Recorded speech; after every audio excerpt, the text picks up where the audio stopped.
must do as approval authorities is to review the lovely annual reports that you get. So there are federal requirements for our annual report content, and this is the list.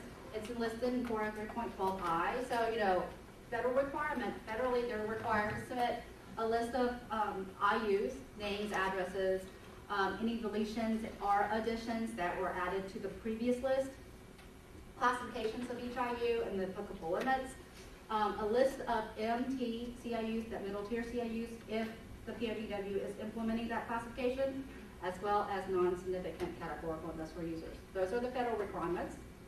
There's more, you know, they have to summarize each IU's compliance status, summary of the POTW's compliance activities, includes the frequency of compliance sampling, the frequency of compliance inspections, and any changes that the pre-treatment program implemented during that previous year, and any other, little catch-all, any other information requested by the state. So as an approval authority, you can always request more information to be submitted in that annual report. Now, the EPA Region 9 has published a little memo of additional reporting requirements that EPA Region 9 would like to see the state collect in their annual reports, and here's a list of that. They want to know the compliance status, the POT's compliance status with their NPDES permit requirements. Are they in compliance with those? Summary of the POTW's effluent monitoring, some sludge monitoring, any non-fire pollutants that the POTW might be monitoring for. A discussion of upsets and pass-throughs. A summary of TTO monitoring, that's supposed to be status instead of statute. Sorry, status for applicable IUs. A list of standards that were violated by the IUs during the reporting period. And those are additional EPA Region 9 requirements. There's some more. List of SIUs and S&C, description of pollution prevention plans, and so forth. Now, and then, of course, all these, you can read all these. It's all in there. What's interesting was I did an exercise and read a lot of permits last week from the different regional boards just to see what the annual reports, content, the requirement, how they differ from regional board to regional board, and they do differ quite a bit, even though there's a state template. Some regional boards may require more than others. For example, one regional board actually has a cover page requirement, and then they have requirements to include definitions that are in their ordinance. And there was one regional board that wants a table outlining local limits and stuff like that. So whatever you have written in your permit, whatever requirement is in your NPDES permit that you draft or you write, you need to evaluate those annual reports to make sure all those things, all those little boxes are checked and have been submitted to you. And an interesting thing I noticed is, I'm going to go kind of weird order. I'll ask everyone's opinion for their opinion of the definition of consistent compliance. So is your definition, if you agree with this definition, raise your hand. Consistent compliance means you're always in compliance, you don't have any violations whatsoever. If that's your definition of consistent compliance, please raise your hand. Consistent compliance. What are our other choices? Other choices, okay, choice A or choice B would be you're in violation every now and then, but none of the violations exceed the effluent limit by more than 2, like 2 times more than the effluent limit. You could be in violation once every 6 months, but that violation does not exceed the limit by 2 times that limit. So consistent compliance, 100%, never having any violations, or every now and then. Well, consistent compliance sounds like you're consistent with how you are. You're either always in compliance or always out of compliance, but you're never... Right, and that's what I would think so too, but when I was reviewing an annual report, I won't tell you who, but it's in California, it looked like the majority of their SIEs were compliance. And then they had a column of inconsistent compliance. And there were a couple, not very many. So during our PCA, I asked them, can you give me a number of all your IUs that are in 100% compliance? There were a lot of IUs, and I feel like counting them off if they're in the report. They're like, well, I can't tell you that. I can't tell you who's been in 100% compliance. So then I asked, well, what's the difference between 100% compliance and consistent compliance? And this is when they said, well, just because they're consistent doesn't mean they didn't have one effluent violation during the reporting period.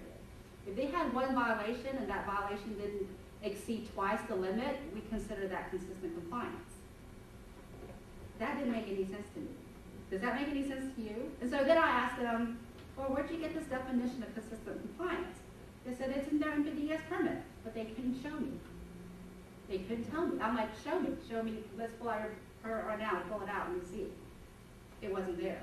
So just because you get a report, this is when, this is why you have to follow up with inspections, because it didn't make any sense. But then I asked another POTW within the same region, and their consistent compliance definitions was what I believe. They're in compliance, there's no violations. So what they were reporting to the state, it's not appropriate. The program looks like it's much better run than it really is, because their definition of consistent compliance isn't really consistent compliance. The joys of reviewing annual reports. So I like the fact that some of the regional boards are requiring them to include definitions, because if you include a definition, you can look up what the POTW is classifying as consistent compliance. But that's not, it's not a requirement, that's just one regional board decided to do that. But at a minimum, these reports have to contain all of the NPDES permit requirements and the federal requirements as listed. So why are we reviewing annual reports? Well, you get to review to see a snapshot whether or not they're complying with their program implementation procedures. Are they inspecting at the frequency they said they would do during their program submission? The little Bible, the pre-tripper Bible. Are they conducting adequate numbers of compliance samples? Are their SIUs conducting adequate frequency for self-monitoring? And are they applying their definition of S&C? And sometimes there's typos, or sometimes you'll see, oh, wait a minute, the city didn't take a compliance sample at ABC company. What happened? So that would be something you would follow up on during an inspection or audit. It could have just been a typo, or it could have been they just didn't do it. They really didn't do it. And they didn't tell you they didn't do it. They just left it in that table, hoping you wouldn't see it. So review the annual reports. Annual reports also, is a way to evaluate the effectiveness of a POTW's enforcement action. If you see an IU that has repeated violations over and over each quarter, maybe the city's enforcement response plan needs to be updated, because if you escalate enforcement and up their fines, most IUs will clean up their act and stop violating their effluent limit. But if they keep on doing that, maybe there's a bigger issue at hand. Maybe you need to start looking at their enforcement response plan. These are little triggers for you. Were there a significant number of repeat violations? Does the city have an ERP? Some cities, even though they were required back in the early 90s to have ERPs, some cities haven't adopted one yet. So maybe they're not even taking any enforcement. Little red flags. Even though it says they're required to do something, sometimes POTWs don't do it. Other reasons for reviewing annual reports, you can identify focus areas for upcoming PCAs and PCIs. If their annual report says, oh, we've lost half of our significant industrial user base, that should be a red flag. Did they really lose it, or they inappropriately reclassify them as non-significant because they didn't want to do the work of conducting inspections and samples? Even though they're supposed to notify you of those modifications, sometimes notifications are loosey-goosey. They don't realize it. They're supposed to notify you. This is why it's important to review annual reports from year to year, make sure there's no huge differences.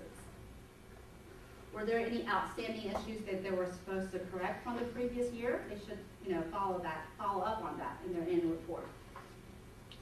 Significant program changes. We mentioned before, they had 3 FTEs in this year, or upcoming year. Their budget has been cut, and now they're only operating with 1 FTE. Is that going to be a resource issue that you're going to find during the PCA? Should that be a focus area for your upcoming inspections and audits? So you finished your review, you checked off all the check boxes. Now what do?